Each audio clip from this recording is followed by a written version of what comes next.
flu has infected up to 26 million Americans in the last few months. Many hospitals put up restrictions, meaning children and visitors are limited, and strict regulations are in place if you're in the building. But with today's technology, the amount of disease at hospitals, News 8's Travis Robinson says more people are opting to stay home on their phone and make doctor's appointments.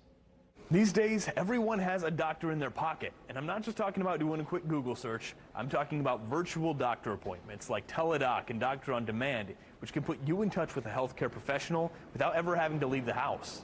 With the flu as bad as it is, some people don't feel like the risk of getting a whole different sickness is worth the doctor's visit for what they currently have. My motto was then, as bad as the flu has been, I didn't want to go near a doctor's office or to an emergency room because I didn't feel that it was an emergency. I just didn't feel well. Doctors with IU Health can meet with patients virtually, so they don't even have to worry about another disease or even the hassle of driving to the doctor's office.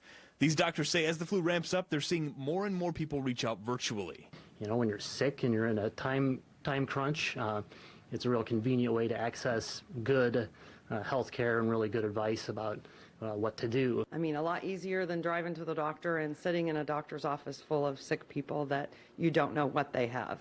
I asked people on Facebook if they used a virtual doctor service lately, and answers were mixed. Some said virtual doctors wouldn't be as reliable and that a trip to the doctor's office is a better practice. Others say it depends on how you feel if you should go or call it in. But I mean, for what I knew I had, I knew that it was just a sinus infection. But if I had another ache or pain that I wasn't quite sure about, I would seek going to the doctor. Doctors say the Facebook comments aren't completely off base. Not being in the same room does limit doctors in what they can do, but it's not a useless system.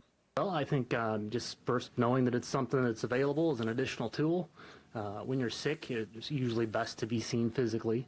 But again, if there's limitations regarding transportation, it certainly has a real important role. If you don't want to make your way out to the hospital and you want a virtual doctor's appointment, we'll have a link on our website, wishtv.com, where you can access all the resources you'll need in order to get one.